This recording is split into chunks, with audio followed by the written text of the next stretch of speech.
Bonjour à tous, c'est Maxime de la chaîne Autodomo. Alors aujourd'hui, je vais vous présenter ce nouveau détecteur d'ouverture de porte. Donc il va fonctionner en Zigbee et donc vous voyez, donc c'est la génération 2 du SenseGuard. Donc c'est Sonoff qui nous fait ça. Donc à travers cette vidéo, on va faire un petit tour de boîte rapide. On fera également un petit déballage, voir ce qu'on va retrouver donc dedans. On fera un petit test. Donc moi, vu que c'est du Zigbee, je vais le mettre directement sur un assistant via ZHA.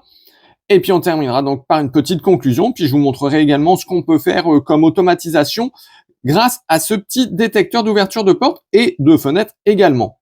Donc au niveau du tour de boîte, comme vous pouvez le voir, c'est du orange chez Sonoff, ça veut dire que c'est en Zigbee, donc il faudra forcément donc une passerelle si on passe par l'application eWeLink, ou alors sinon, il faudra passer par Home Assistant ou des choses du genre.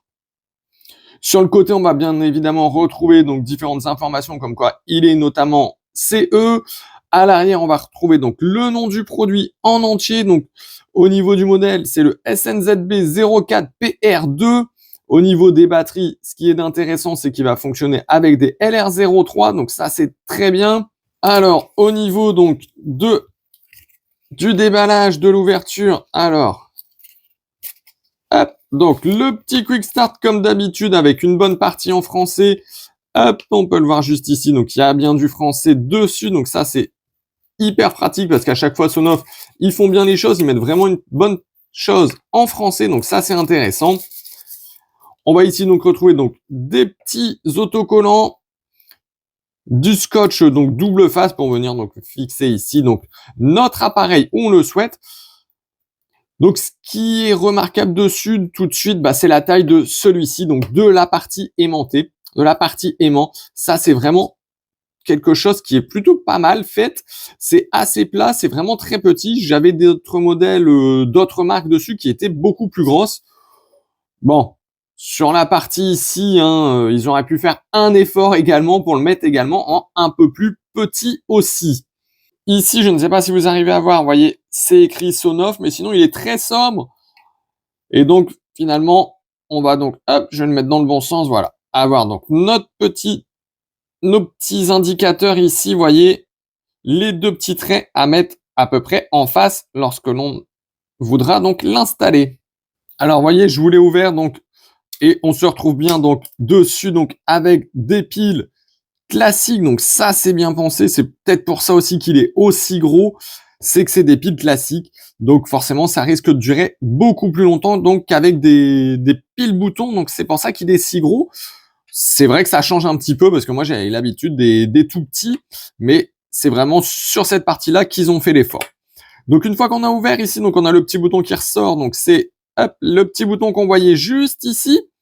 Et sinon, donc, le bouton d'appairage, ça va être juste ici. Mais moi, vous voyez, il clignote déjà, c'est qu'il s'est mis en mode appairage. Donc, on va se retrouver dans quelques instants sur Home Assistant, donc sur ZHA, pour qu'on puisse voir un petit peu ce qu'on peut faire dessus et ce qu'on va voir dans les caractéristiques dessus. Alors, je voulais vous parler aussi des dimensions, parce que les dimensions, elles sont quand même plutôt pas mal, comme vous avez pu voir, notamment sur celui-ci. Donc sur celui-ci, un peu moins avec les piles, comme je vous disais, mais je vais quand même vous les donner. Donc on est sur celui-ci, donc 90 sur 26 sur 13,5 mm.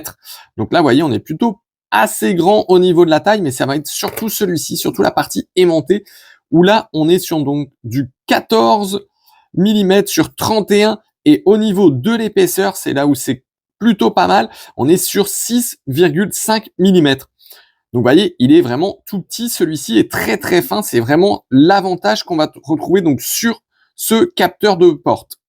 Et donc, forcément, vu que c'est des derniers modèles, on va forcément être sur du Zigbee 3.0. Alors, ce que je vais faire, c'est que je vais vous baisser un tout petit peu la lumière parce que vous allez voir que lorsqu'on va séparer donc l'aimant, on va donc avoir une toute petite LED qui s'allume juste ici, vous voyez. C'est assez discret tout de même. Ce qui fait que j'ai dû baisser la lumière pour vous le montrer, mais vous voyez. Et au niveau de la zone de détection, on va être sur à peu près 3 cm. Donc là, je m'amuse vraiment à le refaire, vous voyez. Mais on est sur environ 3 cm. D'après ce qu'ils disent, c'est même un tout petit peu plus. Vous voyez, si je suis ici, on est peut-être un petit peu plus que 3 cm. Mais vous voyez, ça permet quand même de voir un petit peu ce qu'on fait. Alors, donc, on se retrouve donc maintenant dans l'application Home Assistant, donc sur ZHA plus exactement. Donc moi, vous voyez, je l'ai déjà enregistré. J'ai mis que c'était un détecteur de porte. Donc dessus, on va juste voir que, en effet, c'est un détecteur de porte, un capteur. Vous voyez, donc là, moi, il est fermé. Si je l'écarte un petit peu, il passe immédiatement en ouvert. Je le referme, je le enroule. Vous voyez, c'est instantané. Donc ça, c'est bien aussi. C'est normal, on est sur du Zigbee, donc ça réagit très vite aussi. Donc, on va retrouver ça. On va retrouver également la batterie. Et juste en dessous, tout ce qui est automatisation. Et là, je vais vous en montrer une petite que je vais faire juste après. Donc, vous voyez un petit exemple d'automatisation que j'ai fait. Donc maintenant, quand le détecteur de porte sera ouvert, juste en dessous, j'ai mis une option donc entre 20h30 et 9h du matin. Je vais recevoir une alerte sur mes échos, donc mes échos Amazon, hein, donc du salon, de la chambre et de la salle de bain. Comme ça, je sais exactement si ma fille est réveillée, si elle sort de la chambre, qu'elle a fait un cauchemar ou quoi que ce soit. Je vais être averti directement.